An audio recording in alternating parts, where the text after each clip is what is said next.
Halo sahabat Hermina, saat ini sahabat sedang menyaksikan podcast Hermina Rumah Sakit Hermina Grand Wisata.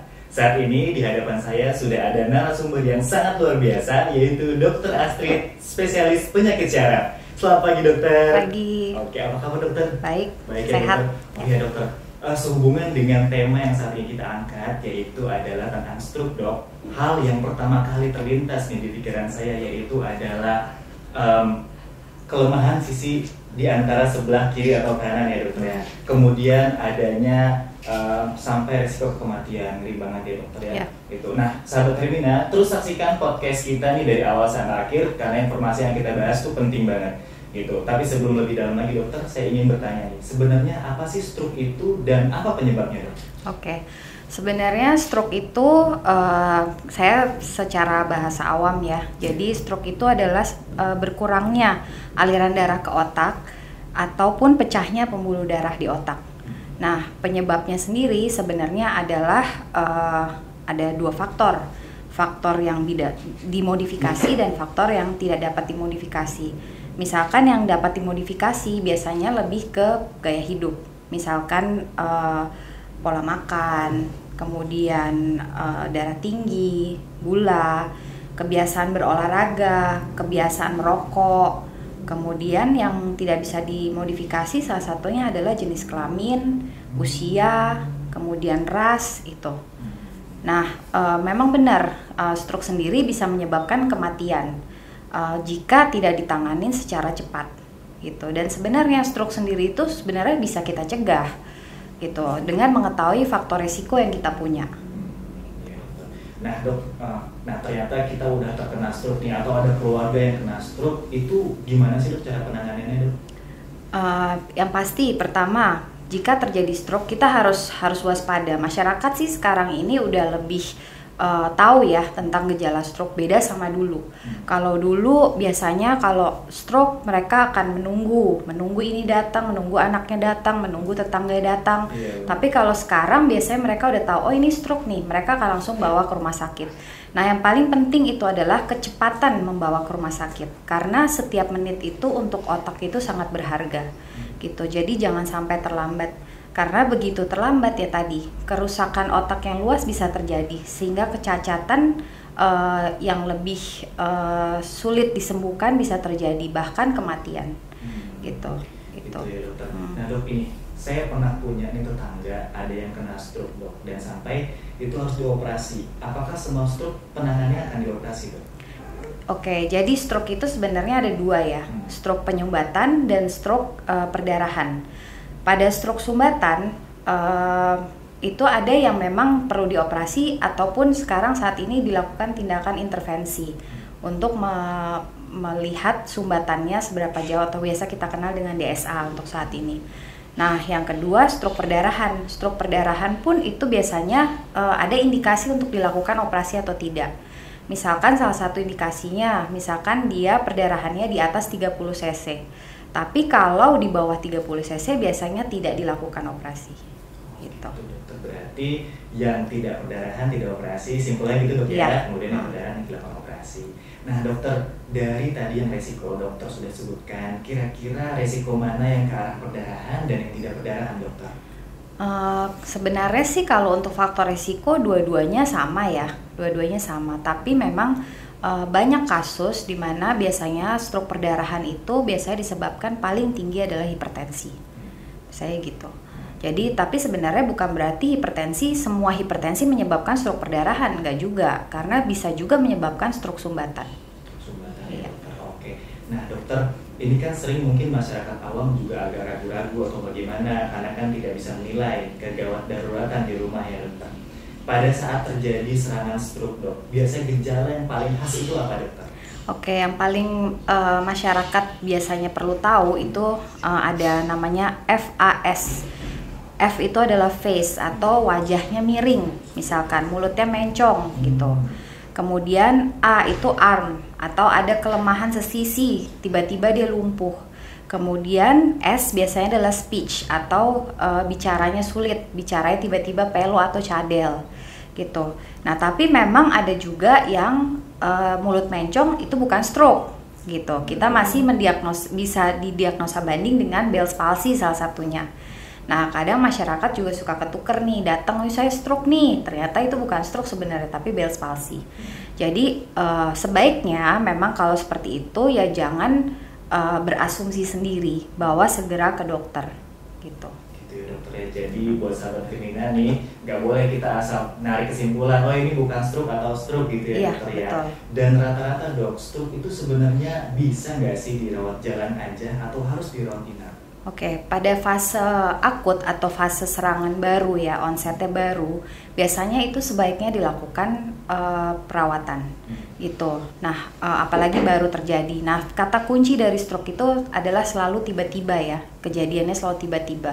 Jadi kalau misalkan dia kelemahannya dari tahun lalu, kemudian makin kesini makin memburuk, itu pasti bukan stroke. Karena stroke kata kuncinya pasti tiba-tiba. Tadi dia jalan baik-baik aja, tiba-tiba dia nggak bisa jalan, itu pasti stroke gitu. Nah, kalau misalkan perawatan umum pertama kalinya itu adalah untuk menilai tadi kegawatannya, mengatasi kegawatan pada stroke. Karena pada saat fase akut stroke itu biasanya tensi meningkat, gula meningkat. Karena banyak orang yang tidak mengerti faktor resiko apa yang dia punya gitu.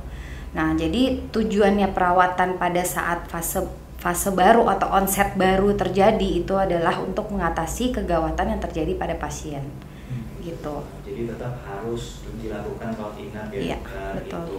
Nah, jadi teman-teman sahabat Firmina, kalau misalnya punya pilihan alternatif sebaiknya jangan dulu deh gitu ya dok. Betul. Jadi awal serangan itu harus dilakukan rawat inap di rumah sakit gitu. Dok, saya pernah baca artikel nih.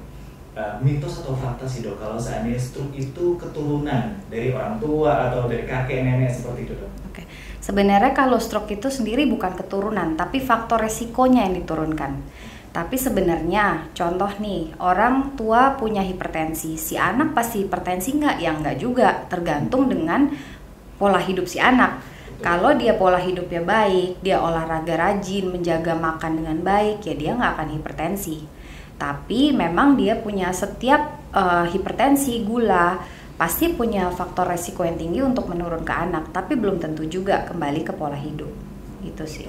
Iya, betul. Pola hidup. Iya. Mau stroke, mau penyakit yang lain, ujung-ujungnya pola hidup. Betul. Gitu. Nah, dokter, setahu saya dok ya, saya pernah dengar nih dari teman-teman kalau stroke itu memang sekali kena stroke perawatannya itu bisa lama, bisa panjang ya dok.